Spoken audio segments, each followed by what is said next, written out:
Hello, everybody. So today I want to talk about Opendoor.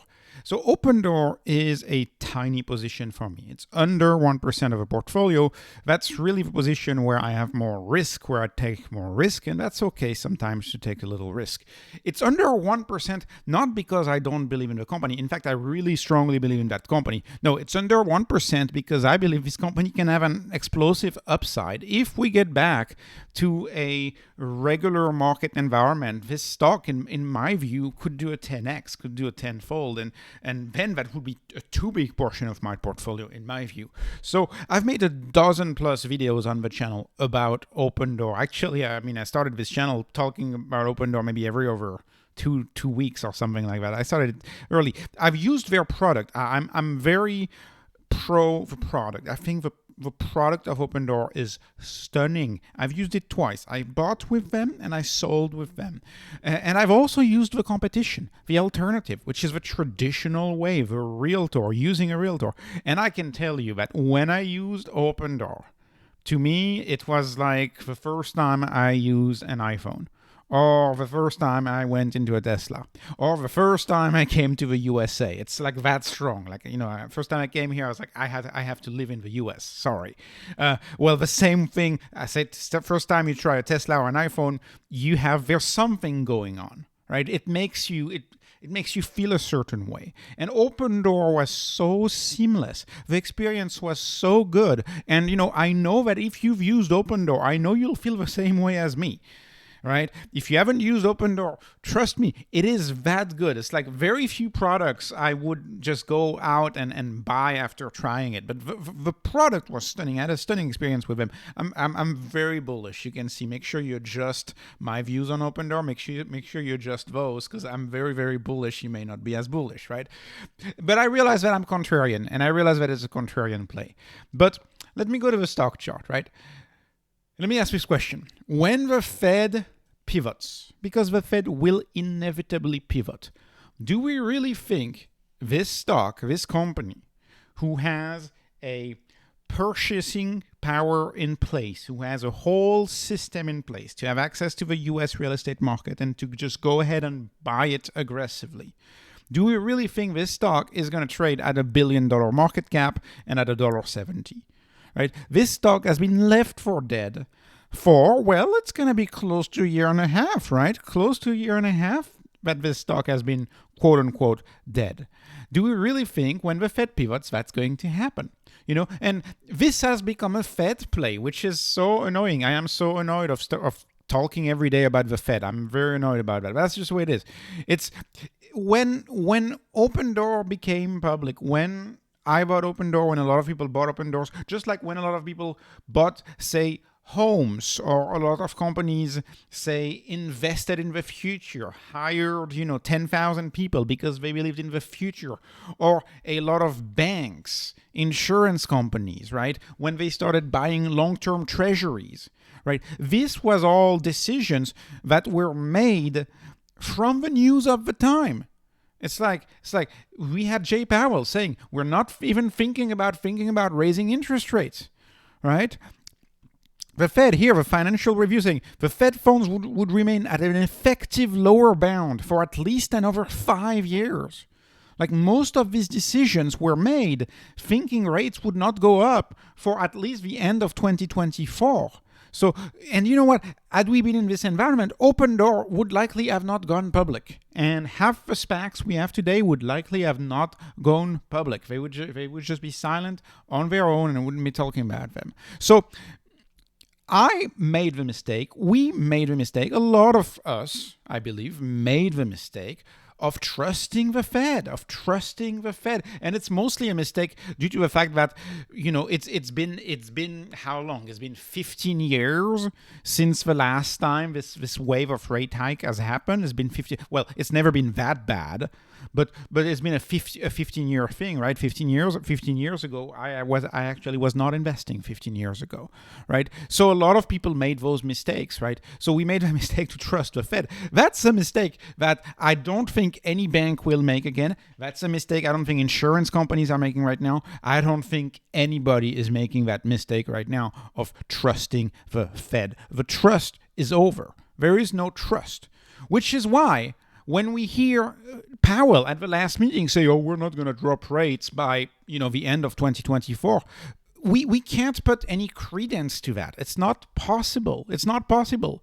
Because that would be the same mistake as putting credence to this, like we did in 2020. Oh, we're not going to raise rates, right? Trusting that statement would be as foolish as it is to trust the statement of Powell saying, oh, well, we're going to keep raising rates in 2023. Oh, we're going to keep raising rates up until 2024, 2025. That would be as foolish in my view. And we are starting to see in the news signs that I believe the rates will drop, right? Signs that the rates may begin to drop. Yellen, yesterday, she said, U.S. banks may tighten lending and negate need for more Fed rate hikes. Well, no kidding. They may tighten. They're already tightening lending quite a bit, the U.S. bank. So you have the head of the Treasury, right, which is equally important as Jay Powell, who's saying that there may not be more rate hikes right now. Again, can't really trust that either, but that is something that is said. Now, there is one thing that we can trust more than talk. Talk is cheap, but there's one thing that's not cheap, is actually doing something. And when you look at the news and you look at all of the other central banks, many of them, except Europe, and I don't know Europe has gone crazy with 50 basis points after Credit Suisse, but I don't want to talk about Europe. Anyways, Canada, it's a pause. They've paused March 8th, right? Australia, they've paused April 3rd. India, they've paused April 6th, right? In a surprise decision, they've paused. Singapore, they've paused 4 days ago. Right? And then the Brazilian central bank has paused 5 months ago, and they have a very, a new president who's like really pressuring them to drop rates and to lower rates, and they've held steady. So we see so many very large economies around the world who are doing a pause. Now, pauses are meaningful, they're credible, they're not talk, they're actually something people are doing, which tells me there may be something going on. We may get a pause, and we know the pause is what comes before the drop.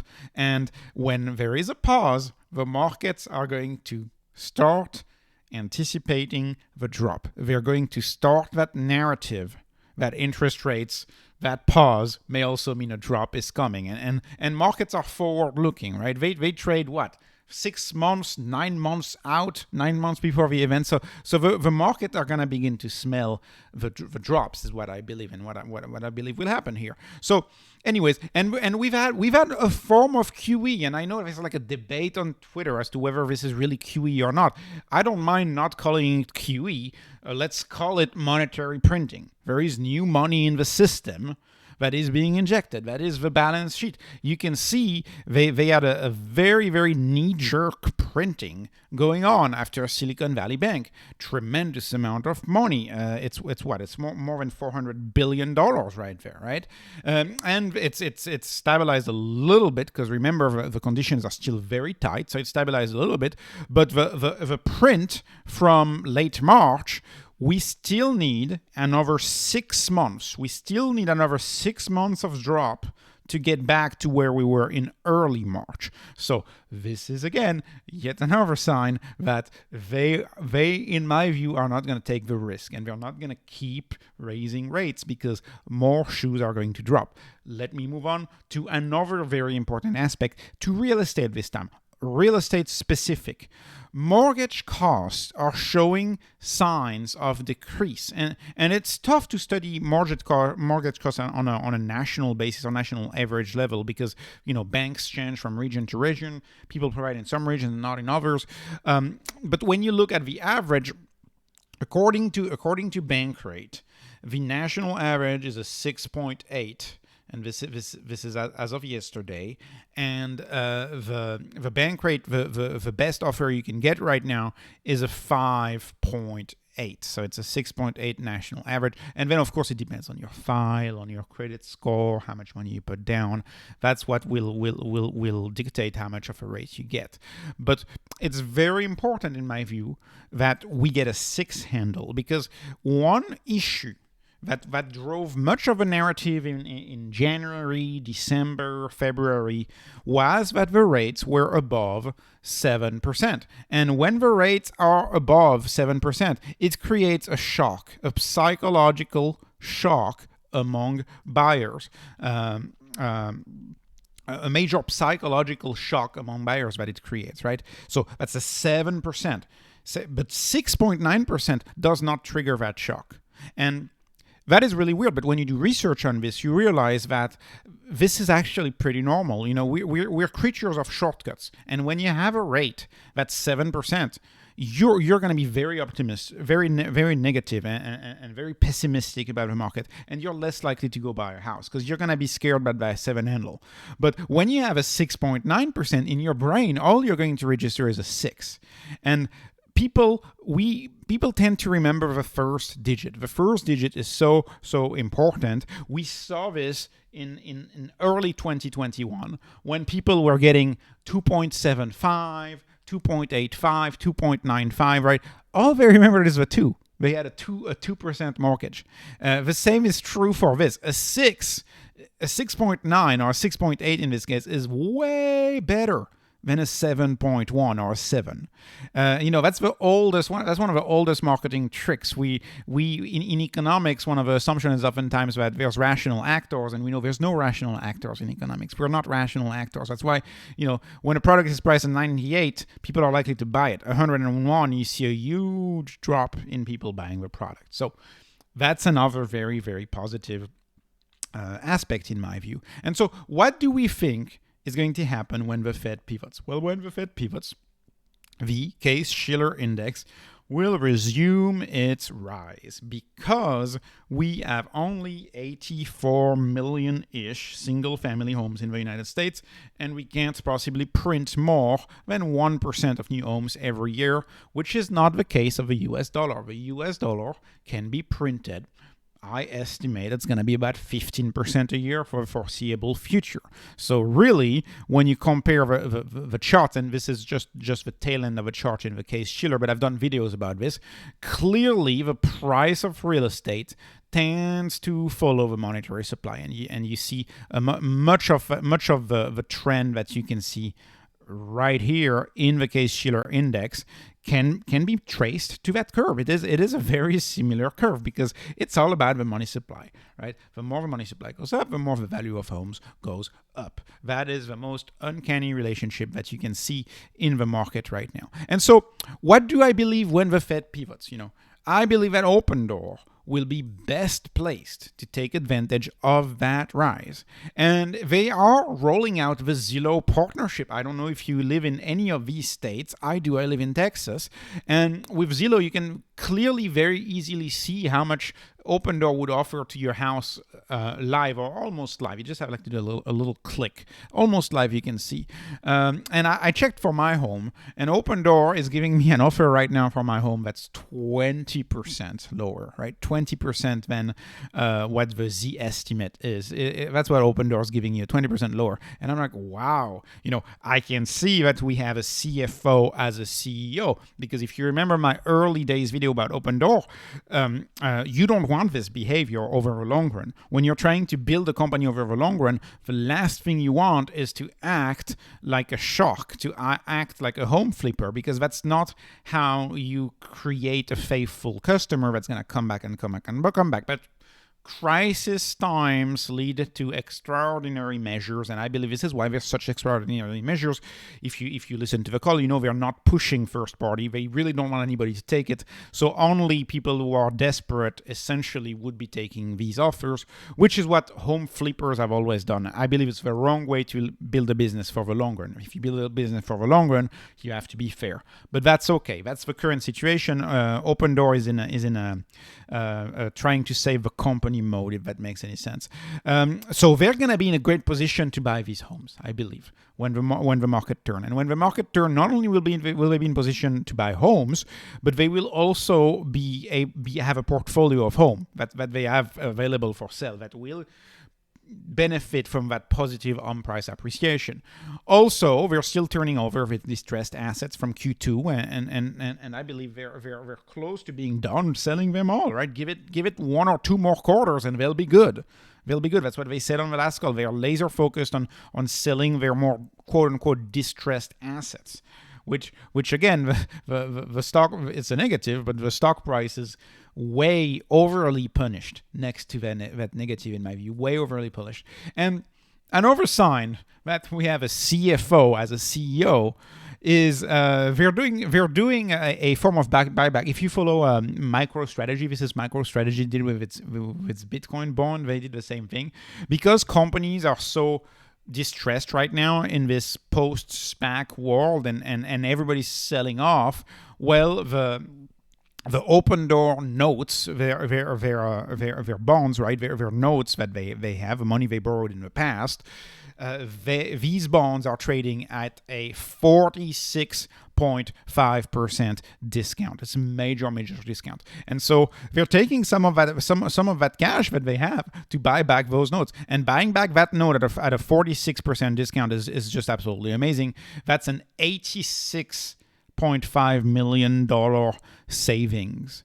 So the hole that they've created by overpaying in Q2, this hole will be filled much sooner than later if they keep having this savvy financial engineering where you buy back your old bonds at a 45 or 46% discount, and B, this more type of a shock home buying approach where you offer 20% less than it's worth to only use the most desperate players.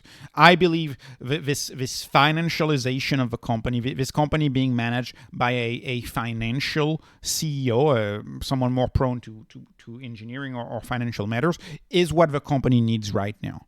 It is what the company needs right now, and that's okay right now. Once we resume growth, I want to make sure that they actually go back towards the core of their mission, which is to entirely disrupt the realtor network, entirely disrupt the job of a realtor, making the realtor go away, replacing the realtor by an app, which is exactly why I'm investing in this company. This was my thesis for buying this stock. This is what I believe this company has the potential of doing, going after the 6% commission, and I am more bullish than ever about this company.